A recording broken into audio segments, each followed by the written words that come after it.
जय जय रघुवीर समर्थ. श्रीमत दासबोध. दशक 14वा. अखंड अध्यायन नाम. समास पहिला. निस्पृह लक्षण नाम. श्रीराम समर्थ. ऐका स्पृहाची शिकवण, युक्ती बुद्धी शहाणपण, जेने राहे समाधान निरंतर. पहा, आपल्याला या समासाच्या सुरुवातीलाच समर्थ म्हणतायत की निस्पृहाची शिकवण आता ऐका. त्याच्या ठिकाणी युक्ती बुद्धी आणि शहाणपण या गोष्टी असणे आवश्यक आहे. त्या योगेच निरंतर समाधान राहते. बघा, अखंड अध्ययन अखंड ध्यान हे नावच या दशकात काय असणार आहे याविषयी बरंच काही सांगून जातं. कर्मरत असतानाच एक क्षणही वाया न घालविता भगवंताचं ध्यान करावं, त्याचं अखंड स्मरण ठेवावं असा संतांचा बोध असतो. हे अखंड ध्यान अखंड नामानुसंधान म्हणजे नेमकं काय? व्यवहारात प्रपंच सांभाळत ती अवस्था कशी जपावी या प्रश्नांचा उहापोह करणारा हा दशक आहे. संतांनी सांगितलेल्या बऱ्याच गोष्टी आपल्याला अव्यवहार्य वाटतात. आपण असा विचार करतो की संतांना कुठं प्रपंच होता, त्यांना कुठं नोकरी धंद्यावर जावं लागायचं, त्यांना कुठं बँकेच्या हप्त्याची काळजी होती वगैरे वगैरे बऱ्याच गोष्टी आपण संतांविषयी बोलतो. यापैकी त्यांना काहीच करावं लागत नसल्यामुळं अखंड ध्यान त्यांना जमत असावं. आपल्याला ते कसं जमेल? आपण आपल्या भूमिकेवरून असा विचार करत असल्यानं त्यात गैर किंवा चुकीचं असं काही ते नाहीच आहे. मात्र संतांना आपल्या प्रपंचाची आपल्यावरील जबाबदारीची जाणीव आहे आणि म्हणूनच प्रपंचात राहून भगवंताचं अखंड ध्यान कसं ठेवता यावं किंवा भगवंताचं अखंड ध्यान कसं ठेवता येतं हेच त्यांना आपल्याला सांगायचं आहे. कर्तव्य पार न पाडता केवळ भगवंताचं नाम अखंड घ्यावं असा अखंड ध्यानाचा अर्थ लावणं हे आपलं ठार अज्ञान आहे. संतांच्या सांगण्याचे असे चुकीचे अर्थ लावत गेल्यामुळंच आपण संत बोधापासून वंचित राहतो. अखंड ध्यान अखंड नाम ही देहाची नव्हे तर मनाची अवस्था आहे. कार्यमग्न असतानाही मन भगवंताशी अखंड जोडलेलं असणं म्हणजे अखंड ध्यान. प्रपंचातील कामं पुरी करताना वाट्याला आलेले भोग परिस्थिती बिनतक्रार स्वीकारताना अंतरंगीची अखंड ध्यानावस्था कशी टिकवायची याचं सखोल मार्गदर्शन समर्थ या दशकातून करत आहेत. पहा, आजपर्यंत आपण ऐकत आलेलो आहे की मोठमोठे गुरु सद्गुरू मोठमोठे ऋषीमुनी यांनी आपल्याला सांगून ठेवलेले आहे की ते म्हणतात की एक वेळ राम बोला, एकदा राम म्हटलं तरी तो कल्याण करेल. समर्थ तर सांगत आहेत की अखंड ध्यान करा. खरं कुणाचं मानायचं? असं आहे की बघा, एखाद्या ठिकाणी जायचं असेल तर आपण क्षणार्धात तिथं पोहोचू शकत नाही. प्रथम एक पाऊल टाकावं लागतं, मग दुसरं. असं करत करत योग्य रस्त्यानं जात राहिलं की काही वेळानंतर आपण इच्छित स्थळी पोहोचतो. तसं एकदा राम म्हणणं याचा अर्थ आपला आत्मिक प्रवास सुरू होऊन आपलं पहिलं पाऊल योग्य मार्गावर योग्य दिशेनं पडलं आहे. त्या मार्गावर सतत चालत राहणं म्हणजे अखंड ध्यान. ज्यानं आपल्याकडून राम नाम वदविलं आहे तो सद्गुरू किंवा ते सद्गुरू या जन्मात नाही तर एक ना एक दिवस आपली भगवंताशी गाठ घालून देणार आहेत हे निश्चित आहे. या जन्मात भगवंत भेट झाली, नरदेहाचं सार्थक झालं, आपण पूर्णत्व प्राप्त करून घेतलं तर सद्गुरूंना आनंद तर होतोच होतो. शिवाय आपली जन्ममृत्यूच्या कचाट्यातून सुटका होते. म्हणूनच समर्थ अखंड ध्यानाचा अखंड नामाचा आग्रह करत आहेत. मागच्या दशकाच्या अंतिम भागात आपण महंत कसा घडतो याविषयीचं चिंतन केलं. त्यामध्ये समर्थांनी एक मुख्य सूत्र सांगितलेलं आहे आणि ते म्हणजे लोकांचं मनोगत राखणं. लोकांचं मनोगत राखायचं असेल तर त्यांच्यावर निस्वार्थी प्रेम करता यायला हवं आणि निस्वार्थी प्रेमासाठी स्वार्थ प्रथम जळायला हवा. स्वार्थाला नेस्तनाबूत करायचं असेल तर अखंड ध्यानाशिवाय अन्य मार्ग नाही. त्यामुळं उत्तम पुरुषाच्या जडणघडणीत अखंड ध्यानाला अनन्यसाधारण असं महत्त्व आहे. भगवत नाम जोपर्यंत अंतरंगात मुरत नाही तोपर्यंत अंतःकरण नवनीता समान कोमल होत नाही. देहाधिष्ठित राहून इतरांवर निखळ प्रेम आहे असं दाखवण्याची ढोंगी कला जोपर्यंत सुटत नाही तोपर्यंत खरा स्वार्थ साधताच येणार नाही. उत्तम पुरुष बनताच येणार नाही. भगवंताच्या अखंड ध्यानानं त्याचं नाम हृदयात मूर्त आणि आतून बदल घडायला सुरुवात होते. बऱ्याचदा असं दिसून येतं की लोक पुष्कळ जप वगैरे करतात, पण कामिनी कांचनांमधून ते बाहेर पडू शकत नाहीत. कुठल्या ना कुठल्या आसक्तीत ते गुंतून पडलेले असतात. काय कारण असावं त्यामागं? समर्थ सांगतायत, अखंड ध्यान किंवा अखंड नाम ही ध्यानमग्न राहण्याची नाही तर भगवंताचं लागलेलं ध्यान हे कृतीतून दाखवण्याची अवस्था आहे. पहा, एखादा अखंड नाम जप करत असेल, अखंड नाम जपत असेल, ते ठीकच आहे. ते नाम काही केल्या कधीही वाया जाणार नाही. पण अखंड ध्यान म्हणजे किती नामस्मरण केलं याचा हिशोब नसून भगवंताच्या ध्यानानं अंतरंगात उत्पन्न झालेलं प्रेम कृतीतून उत्कटपणे व्यक्त होणं म्हणजे अखंड ध्यान असं समर्थांना इथं सांगायचं आहे. आपली कृती वर्तन अखंड ध्यानाचं उत्तम निदर्शक असतं. अखंड ध्यान अखंड नाम किती साधलंय हे आपल्या कृती व वृत्तीतून दिसून येतं. नामाशिवाय कृती आणि वृत्तीत परिवर्तन घडणं शक्य नाही. आपण घेत असलेलं नाम, करीत असलेलं साधन अंतरंगात मुरू लागलं की स्वार्थाला काढता पाय घ्यावा लागतो.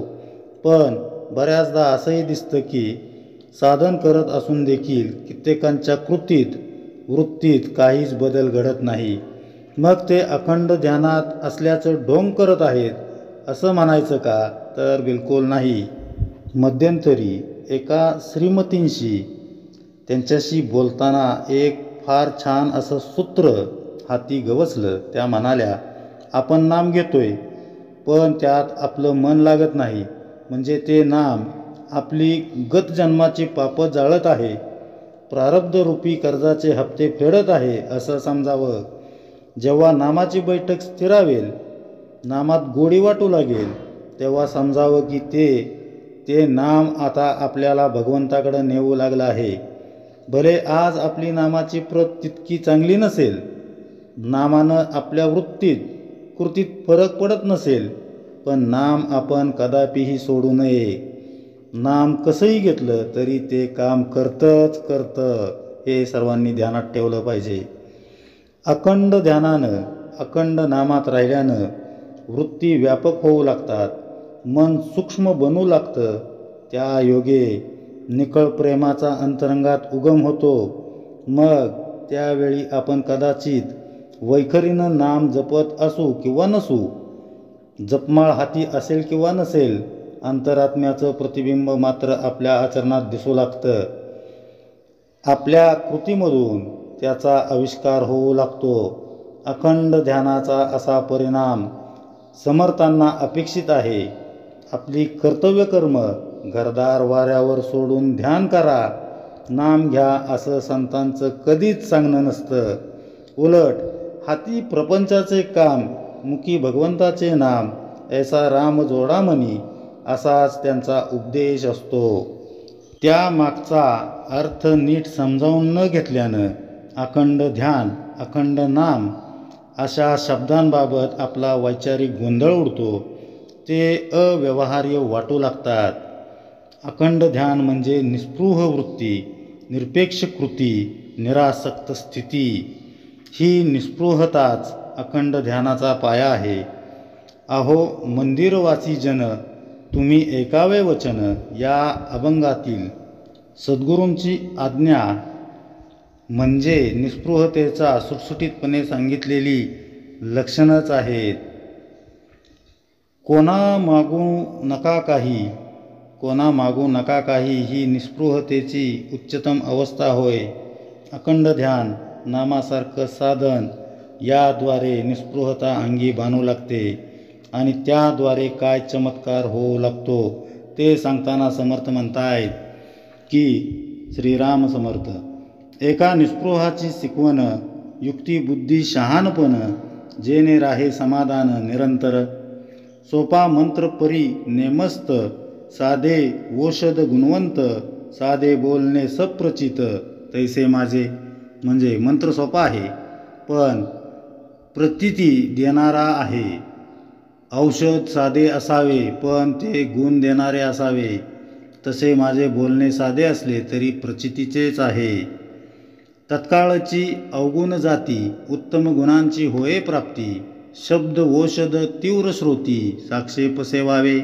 म्हणजे याने अवगुण तात्काळ जातात आणि उत्तम गुणांची प्राप्ती होते. म्हणून हे तीव्र शब्दरूप औषध श्रोत्यांनी आग्रहाने सेवन करावे. पहा, निस्पृहतेची लक्षणं, शिकवण लक्षपूर्वक ऐकून समजून घेऊन ती आचरणात आणली तर त्यामुळं मनाचं समाधान निरंतर टिकतं. सोप्या मंत्रांनं हमखास फळ मिळावं किंवा साध्याशा औषधानं लागलीच गुण यावा, तसं समर्थांचे बोल अगदी साधे पण स्वानुभूतीचे आहेत. ते देत असलेली युक्ती, बुद्धी, शहाणपणाची शिकवण अंतरंगात बिंबली तर अवगुण तात्काळ नाहीसे होऊन उत्तम गुणांची प्राप्ती होते. ते साधण्यासाठी समर्थ सांगत असलेलं शब्दरूपी औषध जरासं कडवट आहे, हे खरंय. पण त्यांनी आपला भवरोग, त्या औषधाने आपला भवरोग समूळ नष्ट होईल, आपल्या जन्माचं कल्याण होईल, हे निश्चित आहे. अशी ही निस्पृहता नेमकी असते कशी? जीवन व्यवहारात ती जपायची कशी? त्या योगे अखंड अनुसंधानाची स्थिती प्राप्त करायची कशी? ते समर्थ या प्रदीर्घ समासात सांगणार आहेत. समर्थांचे शब्द अत्यंत सोपे जरी असले तरी आचरणात आणायला तितकेच अवघड आहेत. बघू आपल्या कृतीत कितपर्यंत किंवा कितपत ते उतरत आहेत. निस्पृहता ही अखंड ध्यानाची परिपक्व अवस्था होय. किती वेळ साधन केलं किंवा जपसंख्या किती झाली हे महत्त्वाचं नसून अखंड ध्यानाद्वारे वृत्त्यंतर होणं, कृतीमध्ये सकारात्मक बदल होणं अधिक महत्त्वाचं आहे. किंबहुना निस्पृहता जास्तीत जास्त किती काळापर्यंत आपण टिकवून ठेवू शकतो यावर अखंड ध्यान आपल्याला किती साधलंय याचा अंदाज बांधता येऊ शकतो. परमार्थामध्ये निस्पृहता म्हणजे ठराविक वेळेपर्यंत किंवा विशिष्ट कालावधीसाठी असणारी स्थिती असा अर्थ अभिप्रेत नसून ती संपूर्ण जीवनास सर्व काळ व्यापून उरणारी अवस्था असली पाहिजे असा त्याचा व्यापक अर्थ आहे. पहा, एखादा डॉक्टर त्याच्या क्षेत्रामध्ये माहीर असला, कितीही कौशल्यपूर्ण असला तरी दिवसाचे 24 तास तो फक्त डॉक्टरच असत नाही. तो कोणाचा तरी नवरा असतो, कोणाचा तरी मुलगा असतो, कोणाचा बाप तर कोणाचा मित्र असतो. हे जसं डॉक्टर या पेशाबद्दल झालं तसंच ते इतरांच्या बाबतीतही लागू होतं. तात्पर्य म्हणजे कोणताही पेशावर नोकरदार व्यावसायिक मनुष्य घेतला तर त्याच्या व्यवसायाच्या भूमिकेमध्ये तो अखंड राहत नाही हे आपल्याला ठाऊकच आहे. पण समर्थांचा महंत अर्थात उत्तम पुरुष मात्र जागृती, स्वप्न, सुषुप्ती या जीवनाच्या तीनही अवस्थांमध्ये म्हणजेच दिवसांचे 24 तास निस्पृह स्थितीतच आढळतो. मनुष्य एखादी गोष्ट वरकरणी स्वीकारतो तेव्हा ती स्वीकारल्याचं तो ढोंग करतो, तसा अभिनय करतो. समर्थांचा महंत मात्र ढोंगी नसतो. जसं देठातून कळी किंवा कळीतून फूल उमलावं तसं महंताची निस्पृहता अंतरंगातून उमललेली असते. एक वस्त्र काढून दुसरं परिधान करावं तशी महंताची निरासक्ती ही अल्पकालीन नसते. निस्पृह आहोत हे महंताला दाखवून द्यावं लागत नाही, ती त्याची सहज स्थिती असते.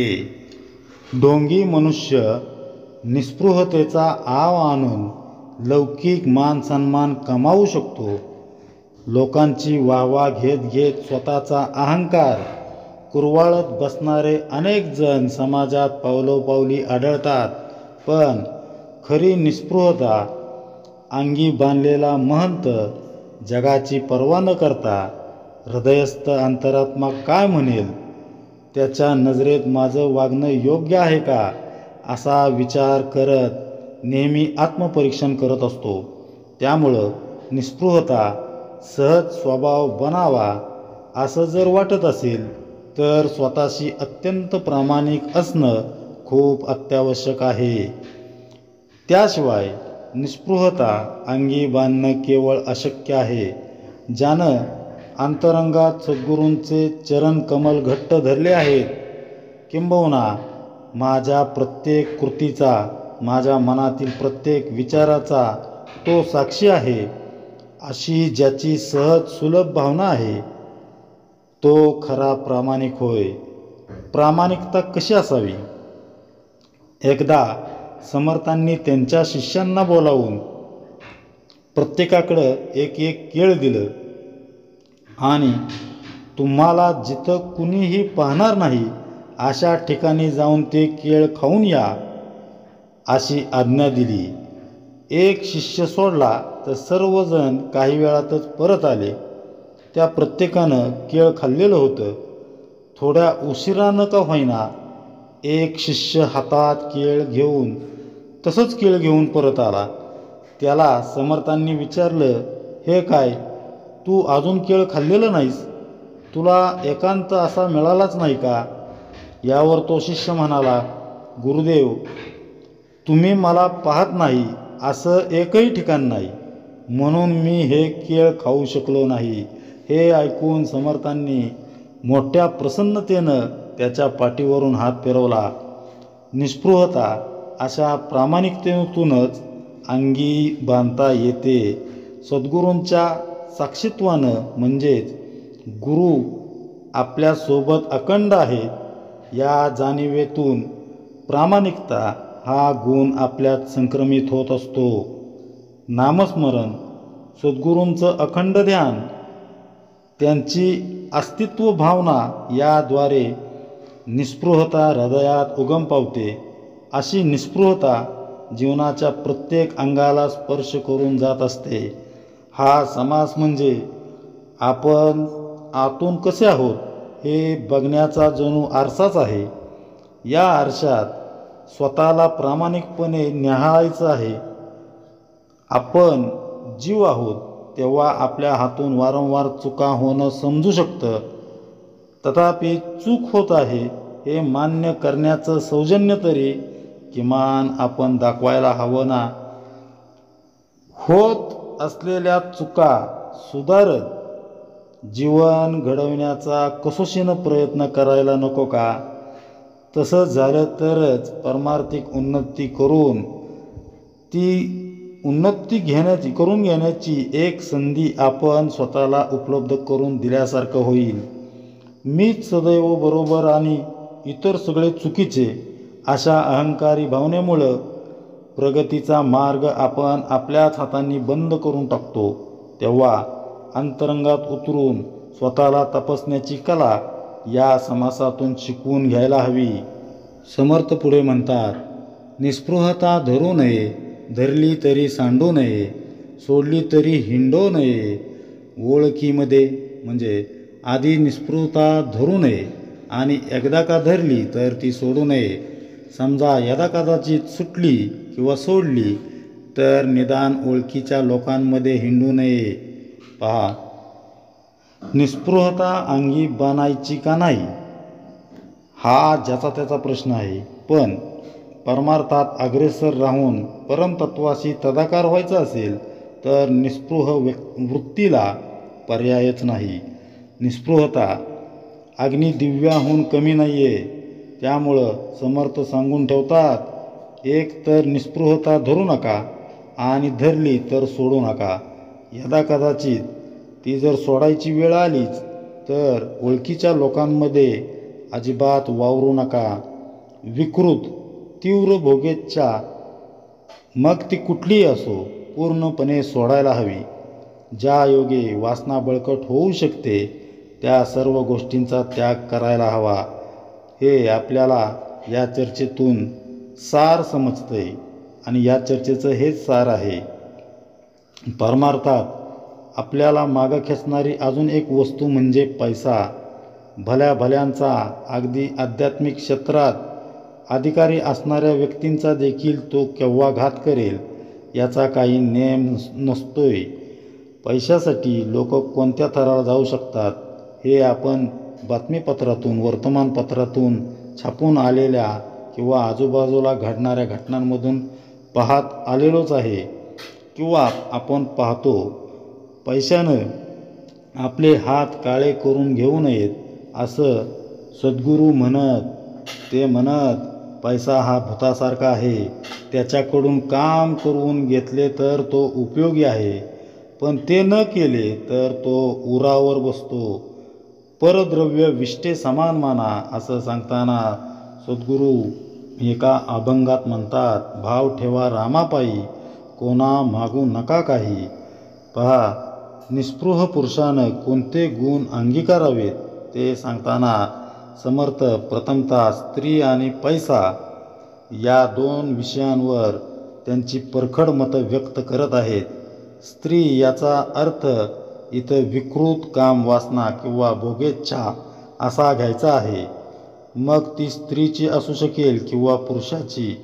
समर्थ पुढे सांगतात, कांता दृष्टी राखो नये, मनास गोडी चाखवू नये, धारिष्ट चळता दाखवू नये, मुख आपुले म्हणजे स्त्रियांकडे दृष्टी जाऊ देऊ नये, मनास विषयाची गोडी चाकवू नये.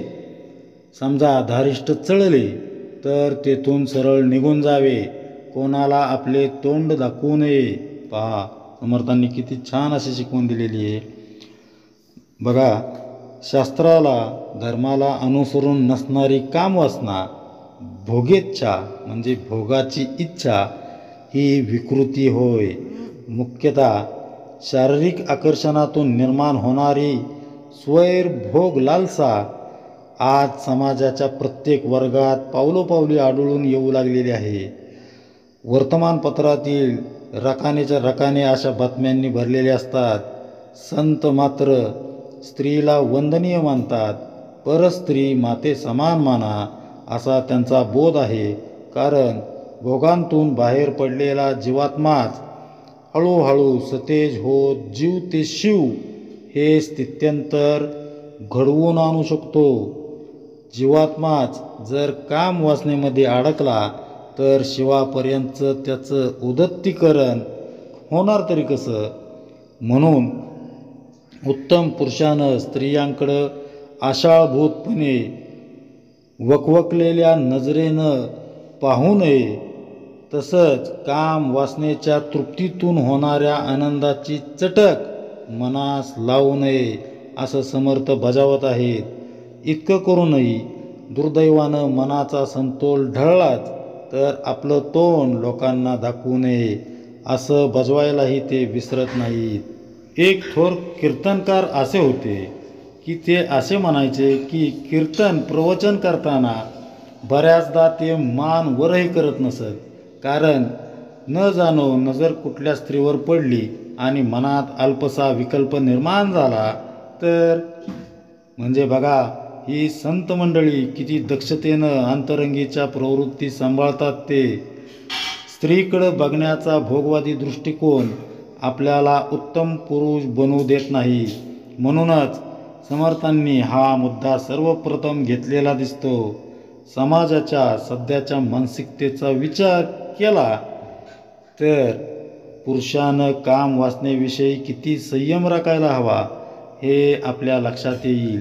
मग उत्तम पुरुषाच्या ठायी स्त्रीविषयी किती पवित्र भावना असायला हवी याची कल्पना यावी.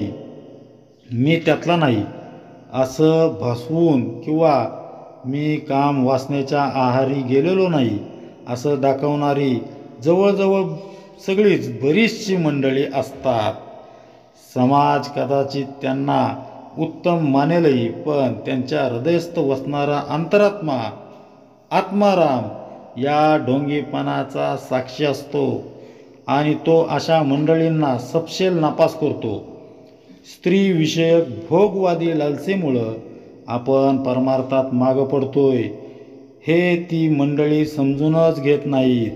त्यामुळंच निस्पृहतेपेक्षा स्वतःशी प्रामाणिक राहण्याचा आधी प्रयत्न करावा असं समर्थ आपल्याला या ठिकाणी सांगत आहेत. प्रामाणिकता निस्पृहतेचा प्राण आहे. म्हणूनच समर्थ अगदी तळमळून प्रामाणिकतेचा आग्रह धरत आहेत. हे एक मोठं अग्निदिव्यच आहे. त्यातून गेल्याशिवाय भोग लालसेच्या चिखलातून निरीच्छारूपी कमल पुष्प उमलणारच नाही असं समर्थ सांगतात. एके स्थळी राहो नये, कान कोंडे साहो नये, द्रव्यदारा पाहो नये. आळकेपणे म्हणजे एका स्थळी जास्त दिवस राहू नये, लोकांचे मिंदेपण सहन करू नये, हावरटपणाने द्रव्य आणि स्त्रिया यांच्याकडे पाहू नये, आचार भ्रष्ट होऊ नये, दिल्या द्रव्य घेऊ नये, उना शब्द येऊ नये, आपणावरी म्हणजे आचार भ्रष्ट होऊ नये, कुणी द्रव्य देऊ लागले तरी ते घेऊ नये, आपल्यावर उना शब्द येऊ देऊ नये. पहा, आचारानं तर भ्रष्ट होऊ नयेच, पण दत्तक जाऊन गुप्त खजिना सापडून किंवा अन्य मार्गानं दुसऱ्याचं द्रव्य मला मिळावं असा विचार देखील करू नये. कुणाचा उना शब्द आपल्यावर येईल असं वागू नये. कुणी द्रव्य देत असेल तर ते घेऊ नये, कारण काही काम न करता पैसा घेतला तर देणाऱ्याची वासना त्या पैशाला चिटकून येत असते आणि असा पैसा आपल्या परमार्थिक प्रगतीस बाधक ठरतो. पैशाच्या आहारी न जाण्याकरिता अंगी प्रचंड आत्मबल असावं लागतं. सोन्याच्या कळसापेक्षा उत्तम पुरुषाच्या ठायी असलेला निस्पृहतेचा असा कळसच जास्त लखलखत राहतो. त्यामुळं पैशासाठी कुणापुढं हात पसरू नयेत. परद्रव्याच्या लोभापायी दुसऱ्याच्या ताटाखालचं मांजर कधी होऊ नये. कीर्तन किंवा उत्सवांसारखे कार्यक्रम लोकांकडून पैसे घेऊन कदापिही करू नयेत असं समर्थांचं इतर संतही हेच सांगतात. सांप्रत काळात हे बोध किंवा सुविचार पूर्णपणे आचरणात आणणं जरा अवघड आहे. कीर्तन किंवा प्रवचन करून, एखाद्या मंदिरात पूजा अर्चा करून किंवा उत्सवांसारख्या कार्यक्रमामध्ये विविध सेवा पुरवून त्यावर उपजीविका करणारे बरेच जण आहेत. हे मान्य आहे, परंतु जेव्हा जेव्हा आणि जिथं जिथं शक्य आहे तेव्हा तरी निस्पृह वृत्तीनं भगवंताची सेवा करायला काय हरकत आहे. आपल्याला मानधन किंवा बिदागी किती मिळते यावर आपल्या सेवेचा किंवा कर्मांचा दर्जा अवलंबून नसावा. भगवंताशी एकनिष्ठ राहून आपण वाट्याला आलेली सेवा उत्कृष्टपणे करून ती त्याच्या चरणी अर्पण करावी असाच समर्थांचा भावार्थ आहे. भिक्षेविषयी लाजो नये, बहुत भिक्षा घेऊ नये, पुस्ताही देऊ नये, ओळखी आपली म्हणजे भीक मागण्यास लाजू नये, जरुरीपेक्षा जास्त भिक्षा घेऊ नये, कुणी विचारले तरी आपली ओळख देऊ नये, धड मळीन नेसू नये, गोड अन्न खाऊ नये, दुराग्रह करू नये, प्रसंगे वर्तावे म्हणजे धड आणि स्वच्छ वस्त्र नेसावेत, गोड अन्न खाऊ नये, कुठल्याही बाबतीत दुराग्रह धरू नये, प्रसंग पाहून यथायोग्य वर्तन करावे. पहा, समर्थ म्हणतायत की लज्जारक्षण करणं हे वस्त्र परिधान करण्यामागचं कारण. मात्र आज आपण कपड्यालत्त्यावर किती अमाप खर्च करतो हे बघून चाट पडायला होतं. बघा, नामवंत कंपन्यांचे कपडे हवेत, अमुक एका दुकानदाराचाच म्हणजे ब्रँडेड माल घ्यायला पाहिजेत, अशा अनेक अटींवर वस्त्र किंवा कपडे खरेदीत होतात. लज्जारक्षणाऐवजी झकपक कपड्यांद्वारे आपला प्रभाव दुसऱ्यांवर कसा पडेल याकडं बहुतेकांचा कटाक्ष असतो. उंची महागड्या वस्त्रापायी लोकांनी वाहवा करावी यासाठी अनाठायी खर्च आपण करतो. माता भगिनींची तर गोष्टच वेगळी आहे. ती गोष्टच निराळी आहे. कितीही साड्या असल्या तरी नेसण्याच्या वेळी एकही चांगली साडी नाही हे त्यांचं ठरलेलं उत्तर असतं. अशा अवास्तव अपेक्षांमुळंच अंतरीचं स्वातंत्र्य आपण गमावून बसतो. या पार्श्वभूमीवर समर्थांची वस्त्राबाबतची अपेक्षा खूपच माफक आहे. ते सांगतात, वस्त्र धड असावं आणि ते मळलेलं नसावं. आपली जी गोष्ट वस्त्रांबाबत तीच अन्नाबाबतही असते. गोड अन्न खाऊ नये या समर्थांच्या सांगण्याचा अर्थ गोड वर्ज्य करावे असा नसून जे अन्न आपल्याला मिळेल ते भगवंताचा प्रसाद मानून गोड करून घ्यावे. अन्नाबाबतची ही खरी निस्पृहता म्हणता येईल. प्रापंचिकाला हे जमणारच नाही हे समर्थांना ठाऊक आहे. म्हणूनच त्यांनी एकदम मध्यम मार्ग सांगितलेला आहे. जे मिळेल ते स्वतःची आवडनिवड बाजूला ठेवून गोड करून खा. पोटभर अन्न, अंगभर वस्त्र मिळावं म्हणून कुणाच्या तरी घरी राहावं हे संतांना मुळीच मान्य नाही. तसं केलं तर उपाधीमध्ये अडकण्याची दाट शक्यता असते. एका साधूंची लंगोटी उंदरानं कुरतंडली. उंदराचा बंदोबस्त करण्यासाठी त्यानं मांजर पाळलं. मांजराला दूध मिळावं म्हणून गाय आणली. गाईला चारा मिळावा म्हणून त्यानं शेतीवाडी केली.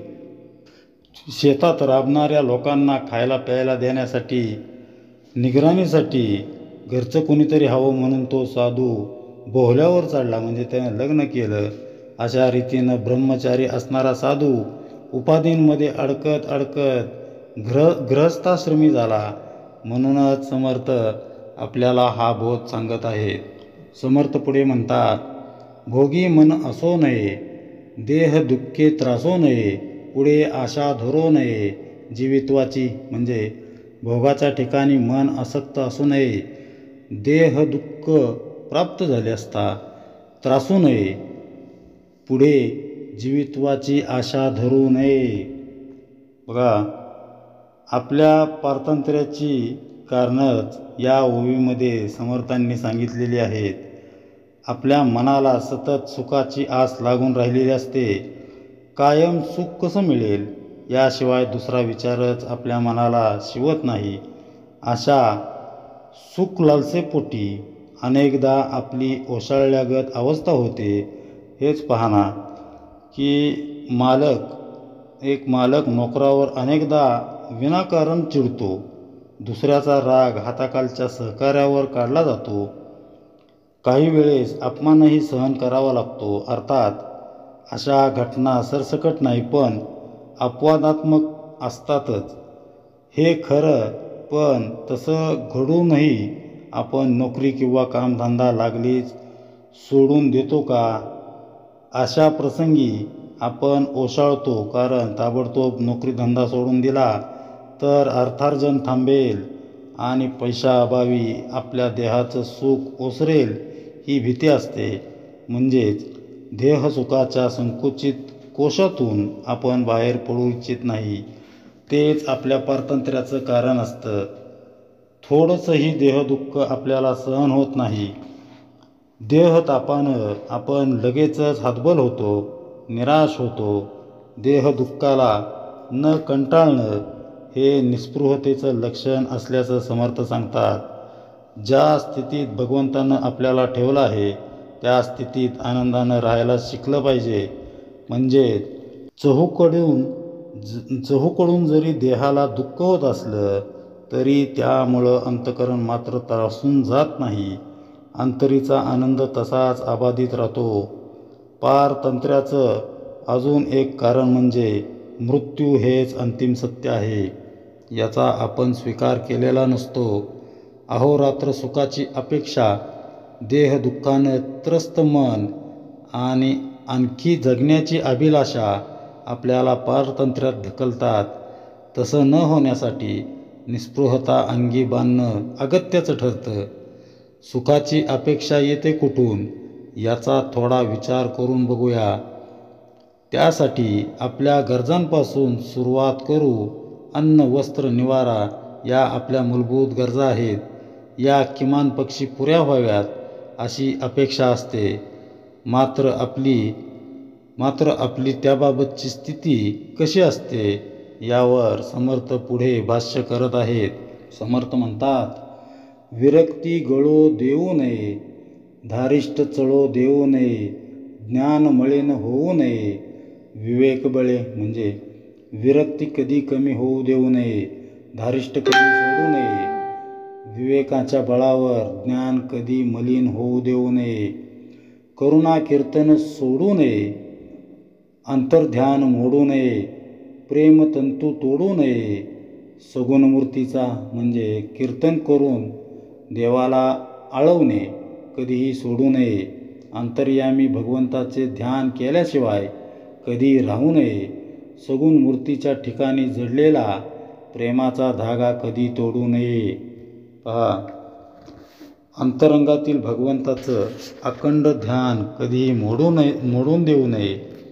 सगुण मूर्तीशी असणारे प्रेमसंबंध अबाधित ठेवावेत. कथा कीर्तनातून सुगुणाविषयीचे प्रेम अखंड पाझरू द्यावे. अशा प्रेमप्रवाहात पैशाची आडकाठी येऊ देऊ नये. प्रेमतंतू पैक्यापायी तुटू देऊ नये. परमार्थात प्रबोधन करता येणारी प्रवचनं, निरूपणं करण्याची कला द्रव्याच्या लोभानं काळवंडू देऊ नयेत. सारांश म्हणजे कांता आणि कांचन ही परमार्थ मार्गावरील दोन अत्यंत अवघड फसवी वळणं आहेत. निस्पृह असणारा उत्तम पुरुष ती वळणं लीलया पार करून आत्मारामापर्यंतचा प्रवास आरामात करतो. अंतरात्म्यास सतेज ठेवून समाजात तो भगवत भक्तीचा प्रवाह अखंड वाहता कसा राहील यासाठी प्रयत्नशील असतो. अशा निस्पृह व्यक्तीचा जीवनव्यवहार, त्याचं वागणं बोलणं कसं असतं ते आपण पुढे पाहणार आहोत. निस्पृहता आणि अखंड ध्यान परस्परांचं पूरक असतं व त्यातून उत्तम पुरुषाची जडणघडण होत असते. याचं वेगवेगळ्या उदाहरणांच्या आधारे समर्थ आपल्याला विवेचन करत आहेत. द्रव्यदारापासून सत्पुरुष कमालीचा अलिप्त असतो. हे आपण मागच्या भागात जाणून घेतलेलं आहे. त्याची आणखीन काही वैशिष्ट्य समर्थ आता सांगणार आहेत. निस्पृह पुरुषाचा ठळकपणे दिसून येणारा गुण म्हणजे त्याची स्वतंत्रता. फूल जसं आपसुकपणे उमलतं तसं उत्तम पुरुष सहजपणे स्वतंत्र असतो. त्यात कुठला आग्रह, अट्टहास नसतो. त्याची स्वतंत्रता सतेज प्रसन्न असते.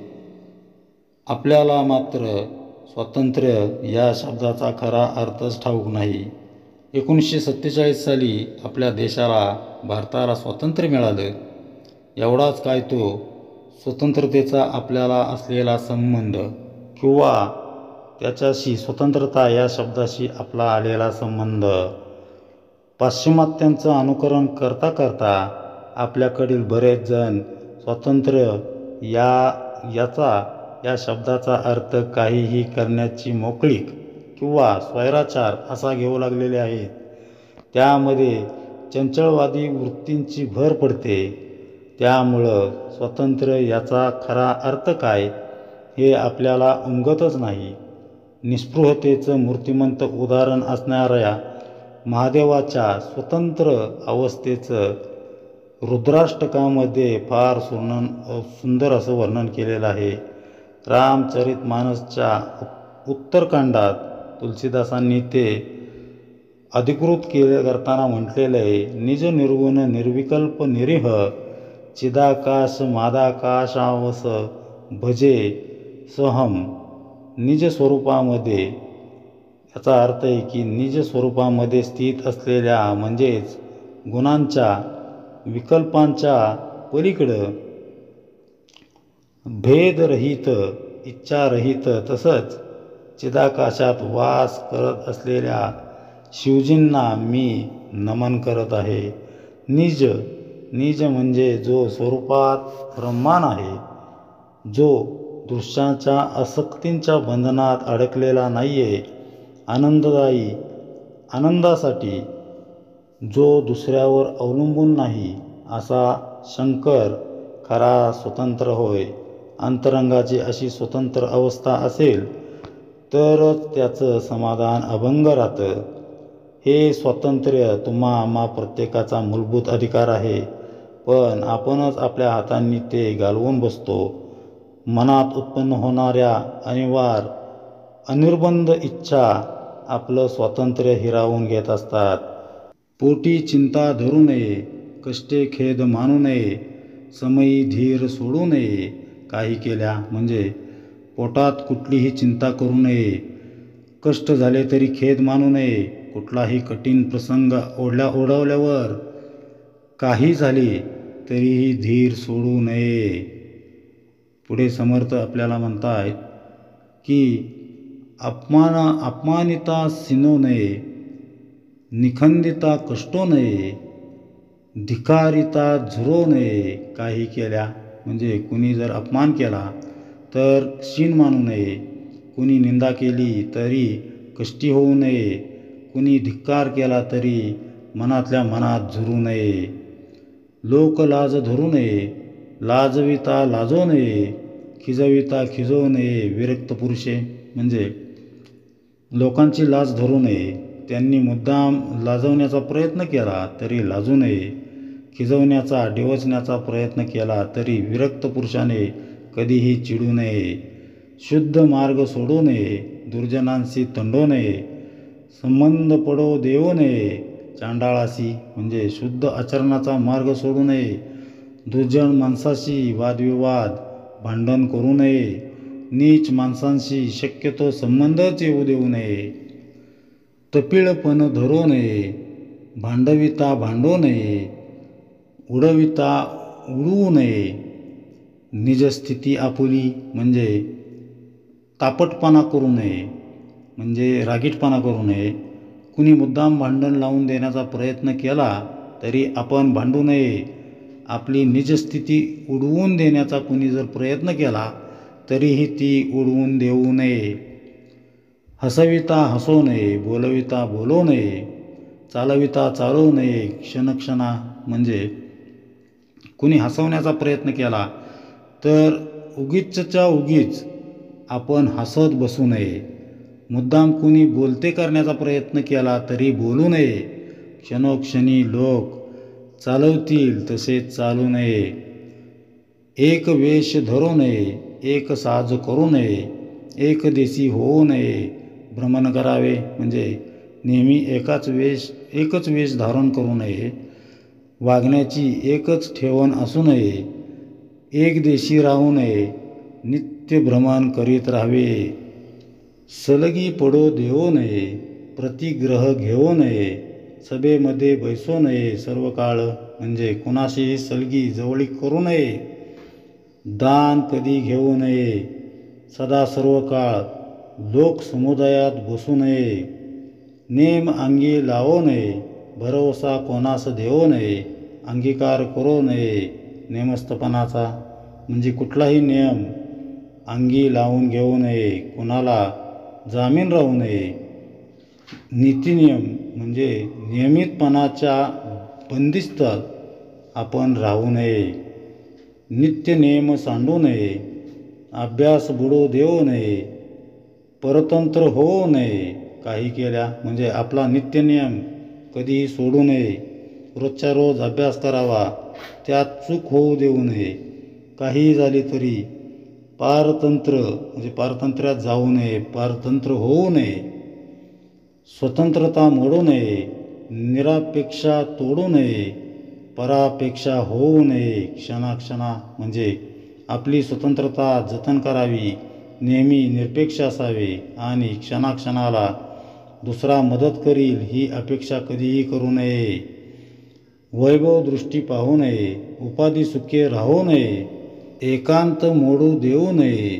स्वरूपस्थितीचा म्हणजे आपल्या दृष्टीने लोकांचे ऐश्वर्य कधी पाहू नये, उपाधीचे कधी सुख मानून एकाच स्थळी राहू नये, आपल्या निजस्थितीच्या एकांताचा कधीही भंग होऊ देऊ नये, अनर्गळता करू नये, लोकलाज धरू नये, कोठेतरी होऊ नये आसक्त कदा म्हणजे कधीही उच्छृंखलता, स्वेच्छार करू नये म्हणजे स्वेच्छाचार असा करू नये, लोकांची भीड लाज बाळगू नये, कधीही कोठेही आसक्त होऊ नये, परंपरा तोडू नये, उपाधी मोडू देऊ नये, ज्ञानमार्गे सोडू नये कदाकाळी म्हणजे परंपरेचे रक्षण करावे, उपासनेची उपाधी कधीही सोडू नये आणि कधीही ज्ञान मार्गाचा त्याग करू नये,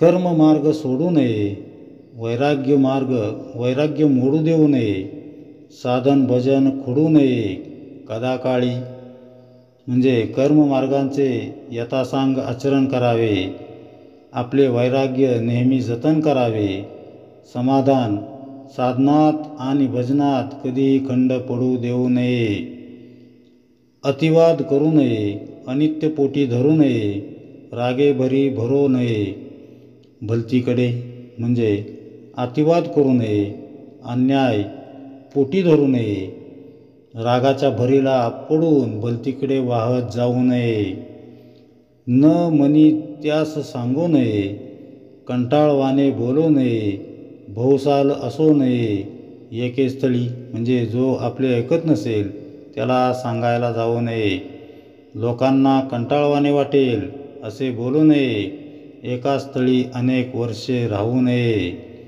काही उपाधी करू नये, केली तरी धरू नये, धरली तरी सापडू नये. उपाधीमध्ये म्हणजे काही उपाधी करू नये, केली तरी तिलाच धरून राहू नये, समजा धरली तरी त्या उपाधीतच कायम गुंतून राहू नये. बघा, संप्रदाय निर्माण करणं, मठ स्थापन करून अनुयायी जमवणं, आपण किती थोर आहोत हे समाजाला दाखवणं या परमार्थातील उपाधीच होत. त्याच उत्तम पुरुषाला पारतंत्र्यात नेतात. सद्गुरू म्हणत, लोकांनी आपल्याला मान द्यावा अशी अपेक्षा धरणंच मुळी घातक आहे. सुरुवातीला लोक मान देतात, आपल्यालाही ते चांगलं वाटतं, पुढं त्याची सवय होते. पण जेव्हा मान मिळणं कमी होऊ लागतं तेव्हा मग मन बेचैन होऊ लागतं. लोक पुन्हा आपल्याला मान कसा देतील यासाठी आपण प्रयत्न करू लागतो आणि नकळत उपाधीमध्ये अडकतो. म्हणूनच समर्थ पुढे सांगतात, थोरपणे असो नये, महत्त्व धरून बैसू नये, काही मान इच्छू नये कोठेतरी म्हणजे आपण कुणी थोर व्यक्ती आहोत अशी भावना मनात बाळगू नये. आपलेच महत्त्व धरून बसू नये, कोठेही कोणाकडूनही मानाची इच्छा करू नये.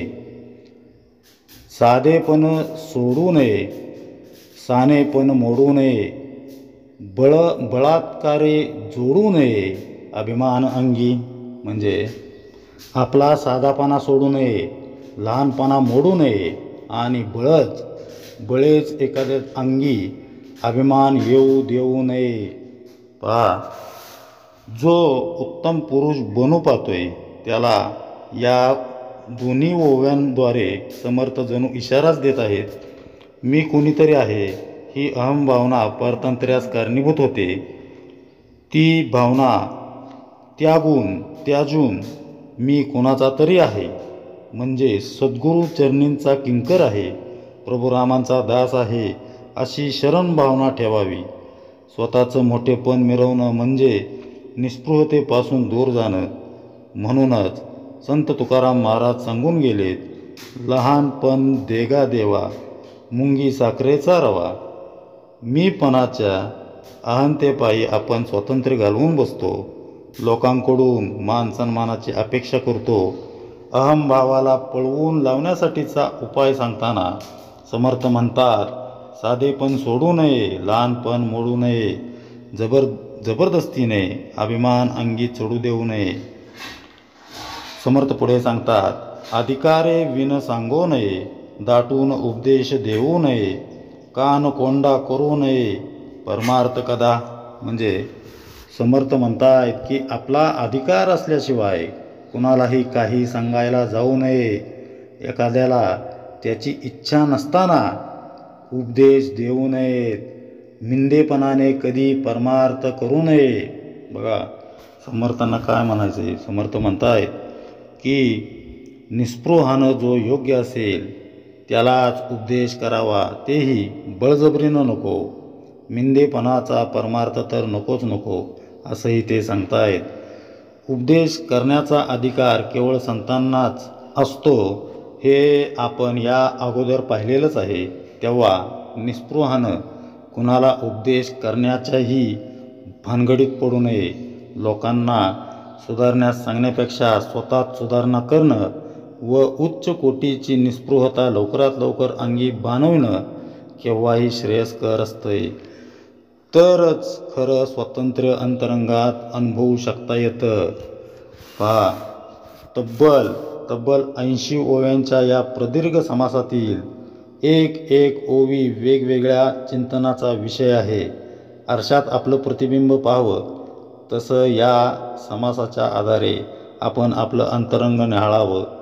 यातील प्रत्येक ओवी लक्ष देऊन वाचावी व त्यानुसार आपलं आचरण ठेवावं, अशीच समर्थांची अपेक्षा आहे. जेणेकरून आपल्याला स्वतःच्या दोषांची जाणीव होऊन त्यात सुधारणा करणं सोपं जाईल. या समासातील काही वेचक ओव्यांच्या आधारे म्हणजे निवडक ओव्यांच्या आधारे निस्पृह पुरुषाची जी प्रमुख लक्षणं आत्तापर्यंत आपण समजून घेतलेली आहेत, त्यामध्ये अंतरीची प्रामाणिकता आणि स्वातंत्र्य याविषयीचं चिंतन आपण पाहिलं. निस्पृह पुरुषाचे आणखीन 2 प्रधान म्हणजे प्रमुख गुणधर्म समर्थ आपल्याला आता विवेचन करत आहेत, विशद करून सांगत आहेत. नीतिधर्माचं आचरण हे निस्पृह व्यक्तीचं डोळ्यात भरणारं आणखीन एक वैशिष्ट्य. सत्याचरण हा त्यातील एक महत्त्वाचा भाग आहे. निस्पृह पुरुष सत्यनिष्ठ असतो, त्यामुळं तो स्वभावतः निर्भय असतो. नीती न्यायाला धरून असलेल्या आचरणातूनच अंगी निर्भयता येऊ शकते. अनीती जितकी जास्त तितकी सुरक्षिततेची गरज जास्त भासते. निस्पृह व्यक्तीच्या अंतरंगात नीतिधर्म सहजपणे असतो. त्यानुसार त्याचे आचरण, त्याचा आचार विचार सहज असतात. त्याच्या वागण्या बोलण्याची रीती जणू समर्थ आपल्याला पुढील ओवीत सांगत आहेत. उद्धट शब्द बोलू नये, इंद्रिय स्मरण करू नये, शाक्त मार्गे भरो नये, मुक्तपणे भरी. म्हणजे कधीही कोणालाही शब्द म्हणजे उद्धट शब्द बोलू नये, इंद्रियांनी विषयांचे स्मरण करू नये, मुक्तपणाचा अभिमान धरून स्वेच्छाचाराचे वर्तन कधीही करू नये. पहा, उत्तम पुरुषानं उद्धटपणे बोलू नये. त्याची सत्याची जरी बाजू असली तरी बऱ्याचदा चुकीच्या पद्धतीनं बोलल्यामुळं त्याच्या बोलण्याचा अपेक्षित असा परिणाम दिसून येत नाही. अथवा तसं बोलणं प्रभावहीन ठरतं. त्यामुळं निस्पृह व्यक्तीचं बोलणं सौम्य शब्दात व शांत असावं. गौतम बुद्ध म्हणजे शांतीची साक्षात मूर्तीच. त्यांना राग आणण्याच्या उद्देशानं त्यांची अपकीर्ती व्हावी म्हणून काही चांडाळ मंडळींनी एक कुभांड रचलं. एका बाहेरख्याली स्त्रीला त्यांनी पैशाचं आमिष दाखवून एक कट रचला. त्यानुसार ती स्त्री गौतम बुद्धांच्या कुटीमध्ये गेली. बुद्ध तेव्हा ध्यानमग्न अवस्थेत होते. ठरल्यानुसार त्या स्त्रीनं अंगावरील कपडे स्वतःच फाडले आणि वाचवा वाचवा असं ओरडू लागली. त्या स्त्रीच्या ओरडण्यानं कालव्यानं आवाज ऐकून ती कुटील मंडळी तिथं जमा झाली. काही वेळानंतर हा सर्व उडालेला गोंधळ पाहून ऐकून गौतम बुद्ध कुटीबाहेर आले. लोकांनी त्यांच्यावर नाही ते आरोप करायला सुरुवात केली. त्यांना अदवा बोलू लागले. ते ऐकून आपल्यासारखा सामान्य मनुष्य रागानं लालेलाल झाला असता. पण गौतम बुद्ध अत्यंत शांतपणे म्हणाले, सत्य काय आहे ते त्या बाईंना आणि मला माहीत आहे. इतरांना ते सांगण्याची आवश्यकता नाही. असं म्हणून ते शांतपणे त्यांच्या पुढच्या कामासाठी निघाले. बुद्धांचे शांत गंभीर स्वर त्या बाईच्या मनावर खोल परिणाम करून गेले. लाजील खजील होऊन त्या बाईने बुद्धांचे पाय धरले. घडलेला प्रसंग सर्वांसमोर कथन केला आणि गौतम बुद्धांची माफी मागितली. उत्तम पुरुषाची नीती सत्याचरणाची उच्च अशी अवस्था असते. निस्पृह व्यक्तीला इंद्रिय सुख उपभोगण्याची इच्छा होत नाही. निरासक्त झालेला हा उत्तम पुरुष केवळ परोपकारासाठी लोकांना भगवंत सन्मुख करण्यासाठी जगत असतो. शाक्त मार्गानं जाऊन स्वच्छंदपणे वागावं किंवा मोक्षप्राप्ती करून घ्यावी अशी देखील त्याची इच्छा होत नाही. त्यामुळं अशा व्यक्तींच्या ठायी निर्भयावस्था सहजपणे असते. समर्थ पुढं सांगतायत, निस्पृह व्यक्तीनं जिथं प्रपंचाचं प्रस्थ असेल अशा ठिकाणी म्हणजेच श्राद्ध, पक्ष, बारसं, नवस, व्रत, उद्यापन अशा प्रसंगी उपस्थित राहू नये. त्याचबरोबर द्रव्याच्या मोबदल्यात पूजा अर्चा करणं, बिदागी घेऊन कीर्तन निरूपण करणं, कुणाकडून धन घेऊन तीर्थयात्रेला जाणं टाळावं. त्यानं स्वतःला समाजापासून एका ठराविक अंतरावर ठेवून अंतरीची निस्पृहता कटाक्षानं सांभाळावी असा उद्देश समर्थ करत आहेत. उत्तम पुरुषाचा अजून एक गुणधर्म म्हणजे त्याची सम्यकता. तो सर्व अवस्थांमध्ये स्वतःला समान अंतरावर ठेवतो. एका विशिष्ट अवस्थेत आपण त्याला बांधू शकत नाही. त्याच्या या सम्यक स्थितीचं गमक काय ते आपण पाहूया. विशिष्ट तत्वांचा समाजावर भडीमार करणारे काही संप्रदाय आहेत. आमच्या पद्धतीनं गेला तरच तुम्हाला भगवंत प्राप्ती होईल, बाकीचे सर्व मार्ग चुकीचे आहेत असं त्यांचं आग्रही मत असतं. अहंतेमुळं सांप्रदायिकतेच्या भिंती उभ्या राहतात आणि भगवंताच्या प्रेमाचा प्रसार करता करता त्यातून हिंसेचा भडका उडण्याची शक्यता निर्माण होऊ लागते. अशा समयी उत्तम पुरुषाची सम्यकता ढळत नाही, कारण त्यानं विश्वाचं खरं स्वरूप काय आहे ते जाणलेलं असतं. सत्व, रज, तम हे त्रिगुण भगवंतावरील उपाधी आहेत. संपूर्ण जग हे गुणदोषांनी युक्त आहे हे त्याला ठाऊक असतं. त्यामुळं त्याला कुठलाही गुण वर्ज्य नसतो की कुठल्याही दोषांची त्याला अडचण नसते. हेच त्याच्या सम्यकतेचं गमक आहे.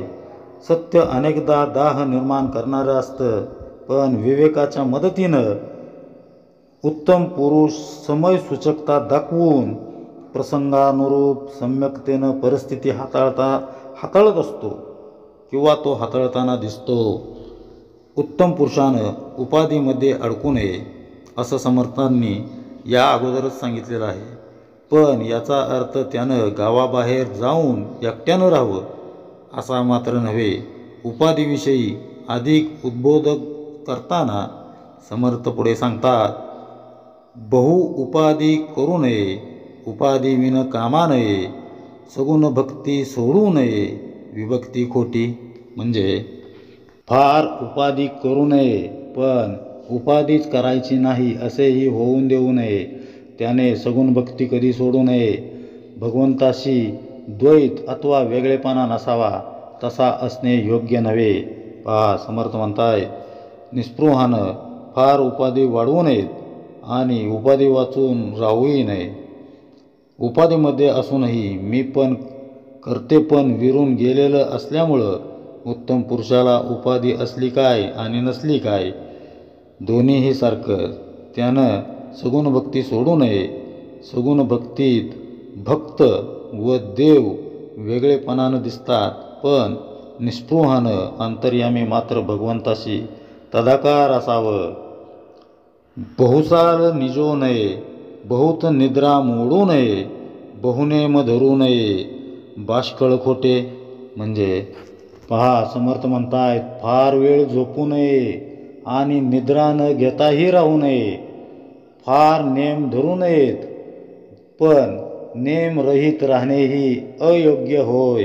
बघा, समर्थांनी किती छान असं समजून सांगितलेलं आहे की समाजात काही तथाकथित बुवा बाबा असतात की जे कित्येक वर्ष झोपलेले नाहीत, कित्येक वर्ष बोललेले नाहीत, असं त्यांची शिष्टमंडळी सांगत असतात. म्हणजे त्यांचे कोण प्रमुख मंडळी असतात ते असं सांगत असतात, यांनी खूप दिवस झोपलेले नाहीत किंवा हे खूप दिवस यांनी मौन धरलेलं आहे या बाबांनी. बघा, सामान्य जनांना तो एकदम चमत्कार वाटतो. ते अशा बुवांच्या चरणी लागतात व त्यातूनही उपाधी वाढीस लागतात. त्यामुळं समर्थ सांगतात की निस्पृहानं फार झोपू नये. तसं झोपायचं अजिबातही नाही असं नाही आहे. म्हणजे झोपायचं अजिबात सोडूनही देऊ नये. फार नियम वगैरे करू नयेत, पण अगदीच नियमांशिवायही राहू नये. म्हणजे नियमांचंही पालन करावं. निस्पृह व्यक्तीच्या मोजक्याच लक्षणांचा आपण अभ्यास केला, पण त्यातून सारांश म्हणजे निस्पृहाला उपाधीत बांधता येत नाही. उत्तम पुरुष जर उपाधीत बांधला गेला तर त्याची निस्पृहता लोप पावलीच म्हणून समजा. म्हणून संत सत्पुरुष सहजावस्थेत वावरतात. एखाद्या बालकाप्रमाणे देहानं ते कुठल्याही स्थितीत असले तरी अंतर्यामी ते सदैव भगवंताशी एकरूप असतात, आत्मनंदात निमग्न असतात. निस्पृहाचा हाच तो सम्यक्तेचा गुणधर्म आहे. अंतरीची प्रामाणिकता, निज स्वातंत्र्य, नीतिधर्मांचं आचरण आणि जीवनातील सर्व अवस्थांमधील सम्यकता या 4 मुख्य लक्षणांच्या मदतीनं निस्पृहाचं एकंदर व्यक्तित्व कसं असतं याचा आपण अंशतः अभ्यास केलेला आहे. हा संपूर्ण समास लक्षपूर्वक वाचून त्यातील उत्तम गुण आपण आचरणात आणण्याचा प्रामाणिक प्रयत्न केला तर समर्थ निश्चितच प्रसन्न होतात आणि आशीर्वाद देताना म्हणतात, हे शिकवण धरिता चित्ती, सकळ सुखे ओळगती, अंगी बाणे महंती अकस्मात. म्हणजे ही शिकवण जर चित्तात दृढ धरली आणि त्याप्रमाणे वागले तर सर्व सुखे प्राप्त होतात आणि अकस्मात महंतांचे उत्तम गुण आपल्या ठिकाणी प्रगट होऊ लागतात. पहा, दृश्यामध्ये न अडकण्याची कामिनी कांचनाशी संग न धरण्याची म्हणजेच त्यांच्या पायी न ओशाळण्याची शिकवण जो कोणी अंतरंगात धारण करेल त्याच्या पायी सर्व सुख लोळणं घेतील, तो महंत म्हणून नावाजला जाईल. अशा या निस्पृह महंताच्या व्यक्तित्वाचे अजूनही काही पैलू समर्थ सांगणार आहेत. त्याविषयीचं चिंतन आपण पुढील समासात करूया. इति श्रीदासबोधे गुरुशिष्य संवादे निस्पृह लक्षण नाम समास पहिला. जय जय रघुवीर समर्थ.